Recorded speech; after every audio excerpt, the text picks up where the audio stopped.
September 12, 2025. Since a gunman murdered right-wing activist Charlie Kirk at an outdoor event at Utah Valley University in Orem, Utah, both social media circles and the political sphere have been alight with accusations that the left was responsible for the shooting. Prominent right-wing social media accounts called the Democratic Party a domestic terror organization and declared war. Billionaire Elon Musk posted, "The left is the party of murder."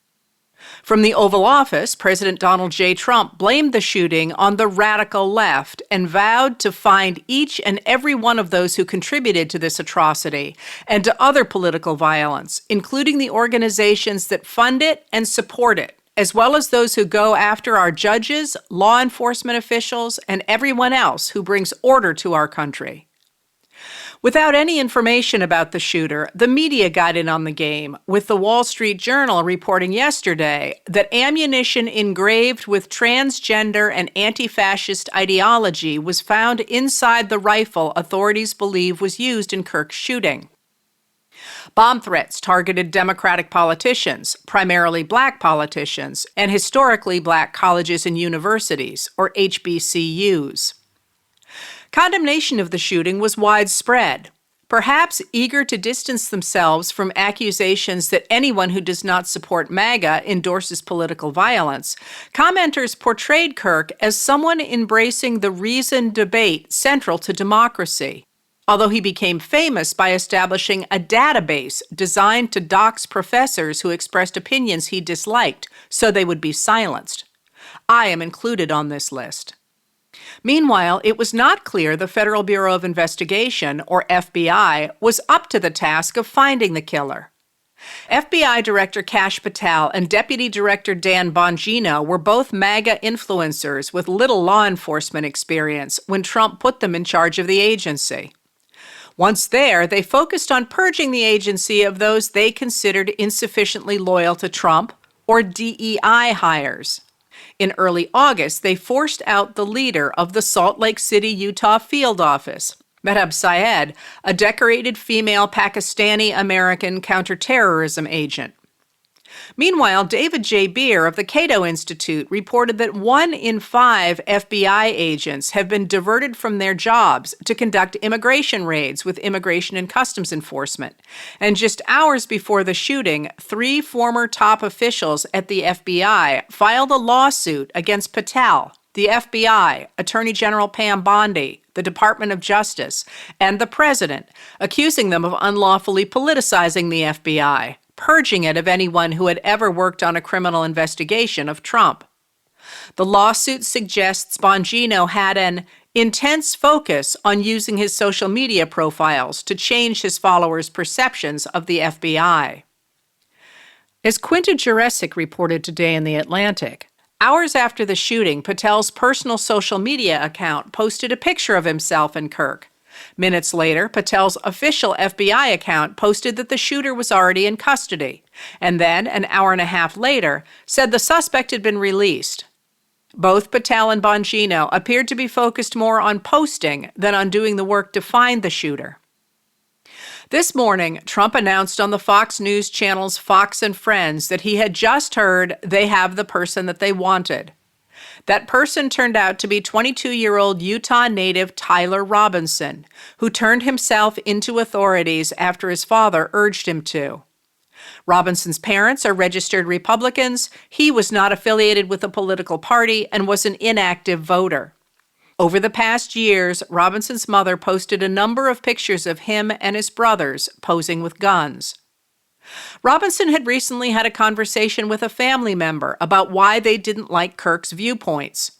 Robinson appears to have admired the Groypers, led by Nick Fuentes, who complain that more mainstream organizations, like Kirk's Turning Point USA, are not pro-white enough and who have publicly harassed Kirk in the past. Allison Gill of The Breakdown explained that the rumors the shooter had engraved anti-fascist rhetoric on some of the bullet casings found at the scene turned out to be a misunderstanding of terms from the video game Helldivers 2. The claim that he had used transgender ideology was apparently a misreading of the head stamp TRN that marks ammunition as the product of Turkish manufacturer Turan. Almost as soon as Robinson was identified, the tone of MAGA leaders' conversation about the shooting changed. Representative Nancy Mace, a Republican of South Carolina, who had used a slur to refer to the shooter as pro-transgender, posted on social media, "We know Charlie Kirk would want us to pray for such an evil and lost individual like Tyler Robinson to find Jesus Christ. We will try to do the same." For his part, Trump seemed to have lost interest in Kirk even earlier. Yesterday evening, a reporter offered the president his condolences on the loss of his friend Kirk and asked Trump how he was holding up. The president answered, in full, "I think very good.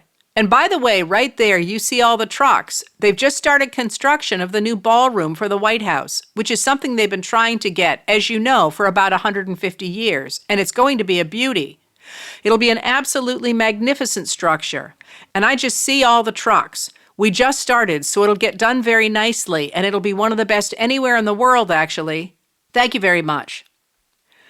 The day of Kirk's murder, Russia sent 19 drones into Poland, some armed and some unarmed, testing the strength of the neighboring country. With the help of allies, Poland shot down 4 of them.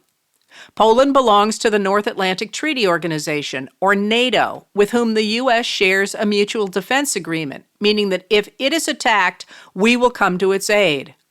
After the attack, Poland called an emergency meeting of the North Atlantic Council, the primary political decision-making body within NATO. U.S. Ambassador to NATO, Matthew Whitaker, apparently did not attend. Although Kaja Kallas, the European Union's High Representative for Foreign Affairs and Security Policy, called the violation intentional, not accidental, Trump told reporters that Russia's sending of drones into Poland could have been a mistake. Josh Kovensky of Talking Points Memo reported on Tuesday that on August 27th, the Trump administration returned a plane full of Russian dissidents seeking asylum in the U.S. to Moscow, where at least some of them went directly from the plane into custody. Today, NATO Secretary General Mark Rutte and Supreme Allied Commander Europe General Alexis G. Grinkovich announced that NATO is launching Eastern Sentry, an operation to bolster NATO's defense against Russian incursions along NATO's eastern flank. In what appeared to be an attempt to calm NATO allies' concerns about Trump's mistake comment, acting U.S. Ambassador to the UN Dorothy Shea told the United Nations Security Council today the U.S. will defend every inch of NATO territory. The United States stands by our NATO allies in the face of these alarming airspace violations, she said. If the U.S. is weakening its ties to traditional defense alliances, it is attempting to flex its muscles by going after alleged drug dealers with a newly dubbed Department of War. On September 2nd, Trump announced the U.S. had struck a boat he claimed was carrying drugs to the U.S., killing 11 civilians he claimed were Tren de Aragua narco-terrorists. The administration posted a video of the operation online. From the start, legal specialists noted that the U.S. made the strike without legal authority. Trump simply claimed the power to kill men he claimed were a danger to the U.S., advancing the argument that drug smuggling is the same thing as an imminent military attack on the U.S., and thus the laws of war are in force. Yesterday, that argument got even weaker when Charlie Savage and Helene Cooper of the New York Times reported that the men on the boat appeared to have been spooked by the military hardware over them and turned back to shore. If someone is retreating, where's the imminent threat then? Rear Admiral Donald J. Gooder, a retired top judge advocate general for the Navy from 2000 to 2002, said to the reporters. Today, Trump announced he was sending the National Guard not into Chicago, Illinois, where Mayor Brandon Johnson and Governor J.B. Pritzker have mounted strong opposition, but to Memphis, Tennessee.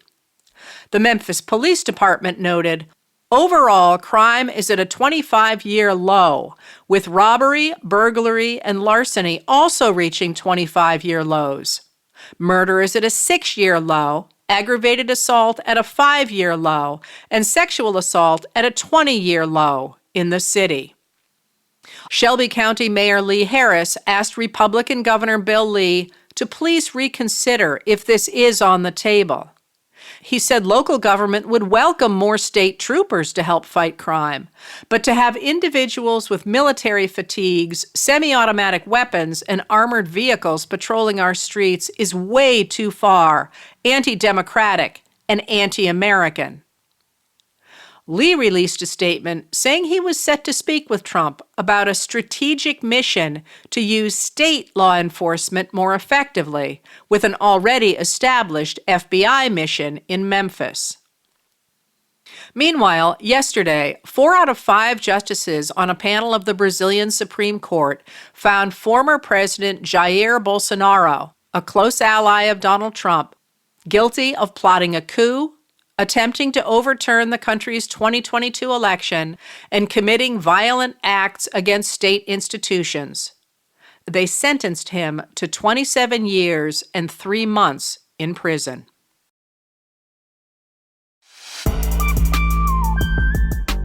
Letters from an American was written and read by Heather Cox Richardson. It was produced at Soundscape Productions, Dedham, Massachusetts. Recorded with music composed by Michael Moss.